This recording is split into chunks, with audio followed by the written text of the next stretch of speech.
antes, porque faz uma diferença muito grande. E eu, assim, o que me resgatou no momento em que eu vivia eu mesma 24 horas por dia, vivia a minha saúde, vivia o meu corpo, vivia a minha fisioterapia para poder ultrapassar isso e começar a enxergar um mundo maior e participar mais da vida ativa de uma cidade, foi a educação. Foi o meu primeiro gesto, foi lembrar que, puxa vida, eu era formada em psicologia, nunca tinha pensado em clinicar, eu não precisaria me mexer para ser psicóloga. E procurei a faculdade que eu tinha cursado. E eu pouco conhecia dos meus direitos. Eu ficava de 3 a 4 horas esperando uma supervisora tirar o carro da frente da única entrada que tinha, que eu conseguia passar. E eu mandava lá avisar, que eu tinha chegado, que eu queria entrar. Ela falava, tem que esperar o próximo atendimento para acabar. E eu não sabia que aquilo era um absurdo. E aí tinha uma classe que era a única classe que eu conseguia chegar, mas tinha degrau. E eu, assim, quando eu subo um degrau na cadeira, não é impossível descer um degrau, mas quando eu consigo subir, eu já pensava bem inteiro na cadeira de começar a arrumar tudo de novo, pelo corpo todo. E aquilo era um desgaste, porque eu atrapalhava a aula, me arrumando no meio da sala. E até que chegou um dia, eu falava, puxa, cadê minha rampa, cadê minha rampa, cadê minha rampa? Chegou uma hora que começou a me dar um nervoso, eu não sei se eu estava sendo injustiçada, embora eu não conhecesse a legislação. Eu fui lá, contratei um pedreiro, levei e fiz a minha rampa.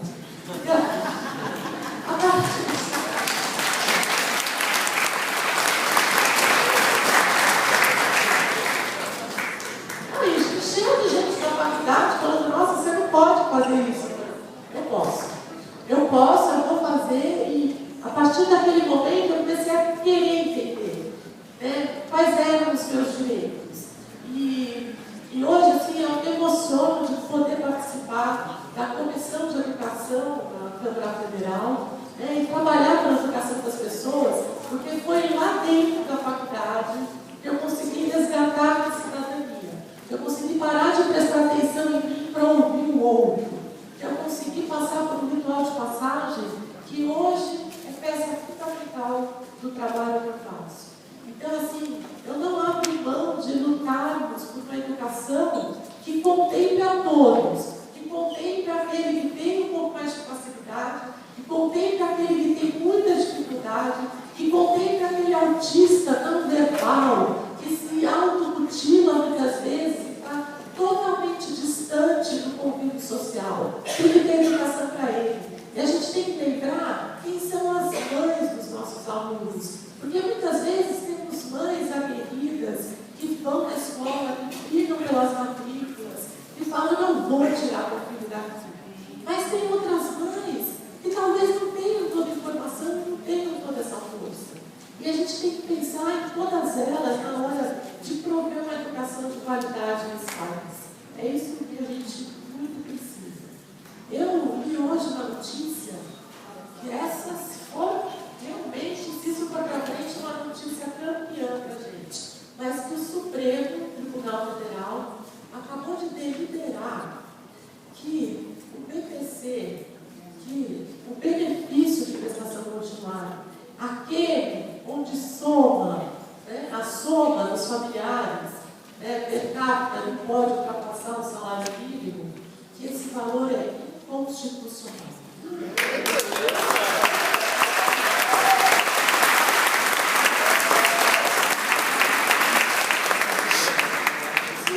Esse benefício é uma vergonha brasileira, uma vergonha, o menor benefício que o Brasil fornece. É uma vergonha. E acabou de acontecer essa deliberação do Supremo, e não foram todos os ministros que foram a favor. Por mim, que a grande maioria foi a favor, mas alguns ministros votaram contra. E assim, embora a gente lute pela educação, a gente lute pela universidade, a gente tem que lutar pela base. A gente tem que lutar, muitas vezes, e a gente sabe, a gente tem que lutar pelo transporte para conseguir chegar na escola. A a gente tem que lutar pela saúde da pessoa para ter um pico de saúde para poder frequentar a escola. E a gente tem que pensar no familiar, porque ninguém fica deficiente sozinho, ninguém nasce deficiente sozinho. A deficiência é uma dinâmica familiar. Então, os 45 milhões que o censo detectou em 2010, a gente pode multiplicar no mínimo por 3, para saber quem são as pessoas desse país que estão interessadas na inclusão da pessoa com deficiência e que estão interessadas em acessibilidade em todos os sentidos, acessibilidade física, acessibilidade do conteúdo, acessibilidade aos direitos. Quando estávamos lá, né, no plenário, quarta-feira, e muitos cadeirantes já estavam na casa, desde terça-feira, esperando a votação da lei, da lei 377 do PLC, que trouxe a aposentadoria especial. E era para ser votado na terça-feira, o presidente tinha se comprometido. Porém, assim, 300 índios entraram no plenário e foi uma loucura aquilo que os parlamentares tiveram, óbvio, de parar tudo para pensar nessa política que os índios vieram requerer. E então ficou para o dia seguinte, né? O Fábio Faria, que estava presidindo a mesa, virou e falou: essa votação vai ser à noite. Isso eram tipo 2, 3 horas da tarde. E aí a gente começou a gritar. E a gente começou a gritar, não tinha que ser aquela hora. E porque a gente tinha assim que passar na frente. Porque o que iria votar depois era uma legislação para ver se pode criar ou não mais partidos. Né? E assim, tenho certeza que isso não era mais importante para a gente. E a pessoa com deficiência, ela passa na frente da fila assim. A gente tem o direito constitucional de passar na frente. Então, hoje eu vejo uma interação grande acontecendo entre o legislativo, o executivo e até o judiciário. Mas eu acho que a gente tem que cobrar enfaticamente essa dívida histórica que o governo tem com as pessoas que precisam.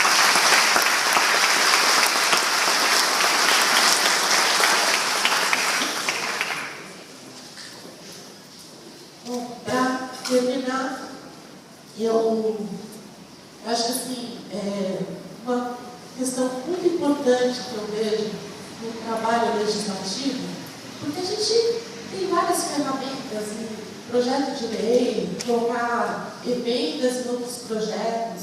Muitas vezes isso acontece de forma muito rápida, enquanto que o projeto que eu protocolo, ele demora bastante tempo tramitando. Né? As relatorias são muito importantes. A gente tem uma ferramenta que é o pedido de informação.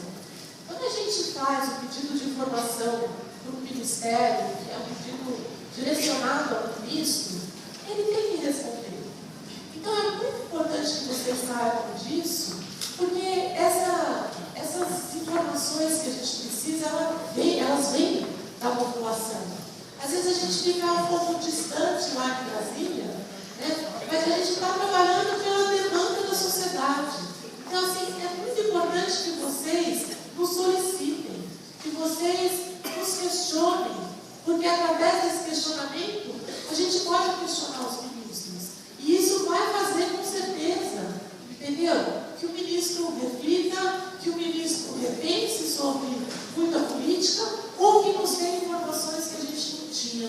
Por isso eu peço para vocês que colaborem conosco e que nos forneçam realmente demandas para a gente trabalhar. Muito obrigada.